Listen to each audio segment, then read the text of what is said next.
Assalamualaikum warahmatullahi wabarakatuh. Halo anak-anak, apa kabarnya? Alhamdulillah, semoga kita tetap semangat, sehat, dan selalu dalam lindungan Allah Subhanahu wa Ta'ala. Amin. Nah, masih betah kan untuk belajar di rumah? Iya. Dengan kita tetap belajar di rumah, berarti kita sudah membantu pemerintah dalam upaya untuk mencegah penyebaran COVID-19. Ngomong-ngomong nih, supaya kalian tidak bosan untuk belajar di rumah, dan kesempatan kali ini Ibu akan mengajak kalian belajar tentang apa itu koloid dan juga jenis-jenis koloid itu sendiri. Tentunya dari bahan-bahan yang ada di rumah kalian. Penasaran kan seperti apa? Mari ikuti Ibu. Sebelum Ibu membahas tentang apa itu koloid, di sini Ibu ingin menjelaskan tentang sistem dispersi terlebih dahulu. Sistem dispersi merupakan suatu larutan atau campuran yang terdiri dari dua zat yang berbeda atau sama wujudnya. Nah, sistem dispersi ditandai dengan adanya zat terlarut atau yang disebut dengan fase terdispersi dan zat pelarut atau yang disebut dengan medium pendispersi. Sistem dispersi dibagi menjadi tiga, yaitu larutan sejati, koloid, dan suspensi. Nah, apa beda ketiganya? Di sini Ibu punya tiga zat yang berbeda. Ibu punya serbuk susu, kemudian garam, dan juga pasir pantai. Untuk membedakan mana yang disebut dengan larutan sejati, suspensi, dan juga koloid, di sini Ibu akan mencampurkan. Yang pertama susu. Di sini susu sebagai fase terdispersi dengan medium pendispersinya yaitu air. Kita masukkan susu, kemudian kita aduk hingga tercampur rata.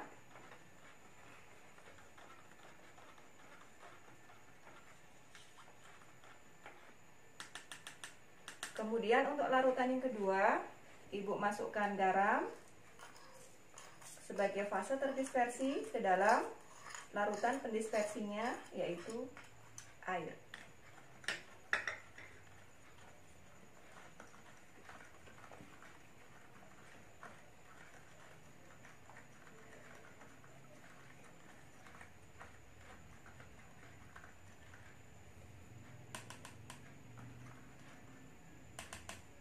Yang ketiga, kita masukkan fase terdispersi berupa pasir pantai ke dalam medium pendispersi air. Kemudian kita aduk kembali.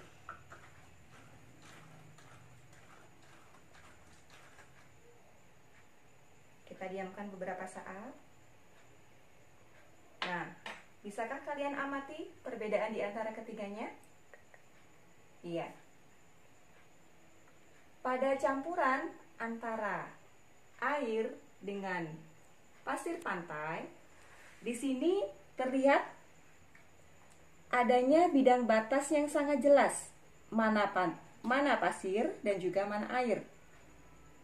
Artinya juga antara fase terdispersi, dalam hal ini pasir, dengan medium pendispersinya air, mereka tidak bisa bercampur jadi satu.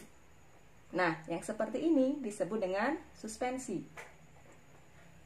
Kemudian yang kedua adalah larutan garam. Di sini partikel garamnya semuanya sudah terlarut di dalam medium pendispersi air, sehingga kalian lihat tidak ada bidang batas di antara keduanya. Yang seperti ini disebut dengan larutan sejati. Kemudian yang terakhir, yang sebagai pokok bahasan kita pada kesempatan kali ini, campuran antara susu dengan air. Campuran antara susu dengan air ini disebut dengan sistem koloid. Secara kasat mata atau secara makroskopis, larutan susu, campuran antara serbuk susu tadi dengan air, kita lihat sebagai suatu campuran yang homogen. Artinya mereka bercampur rata, tidak ada bidang batas di antara keduanya. Namun, secara mikroskopis, partikel-partikel air sebagai medium pendispersi dengan partikel-partikel susu, mereka tidak bercampur. Inilah yang disebut dengan sistem koloid. Nah, ukuran partikel-partikel zat terdispersi pada sistem koloid ini berkisar antara 1 sampai dengan 100 nanometer. Sedangkan ukuran partikel fase terdispersi pada larutan sejati tadi sangat kecil, yaitu kurang dari 1 nanometer. Ukuran partikel fase terdispersi pada suspensi itu besarnya lebih dari 100 nanometer. Nah, sekarang sudah tahu kan di antara ketiganya mana yang disebut dengan koloid? Oh iya, satu lagi. Untuk sistem koloid ini kita bisa menandainya dengan cara apa? Dengan cara kita bisa melihat bahwa larutan tersebut berwarna keruh. Namun, ketika disaring tidak akan menghasilkan endapan. Bisa kalian pahami? Nah, untuk lebih jelasnya perbedaan di antara ketiganya ini, silahkan dilihat pada tabel berikut.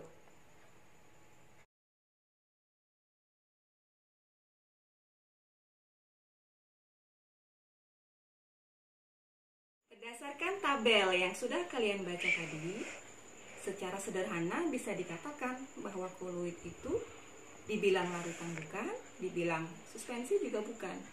Tetapi koloid berada di antara keduanya. Nah, selain larutan susu tadi, ternyata ada loh banyak contoh-contoh yang termasuk ke dalam sistem koloid yang bisa kamu temui di dalam rumah kalian. Nah, seperti di sini, Ibu punya contohnya. Di sini Ibu punya susu. Kemudian ada obat nyamuk semprot. Kemudian ada minyak wangi. Ada saus, ada santan, ada agar-agar, ada margarin, ada tepung kanji atau tepung tapioka, dan juga ada spons. Nah, kira-kira bisa enggak kalian untuk menyebutkan sistem koloid apa yang ada di rumah kalian?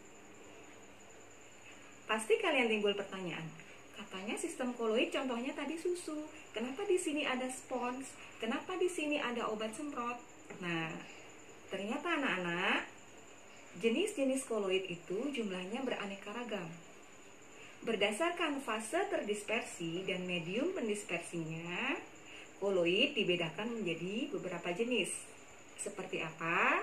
Silahkan dilihat tabel berikut ini.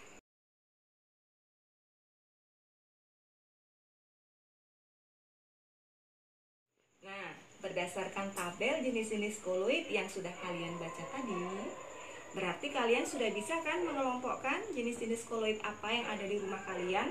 Kemudian koloid itu termasuk jenis koloid yang mana. Setelah ini kalian akan Ibu ajak untuk membuat satu sistem koloid yang termasuk ke dalam bahan pelengkap makanan sebagai teman kalian di rumah. Penasaran kan?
di sekitar kita ya.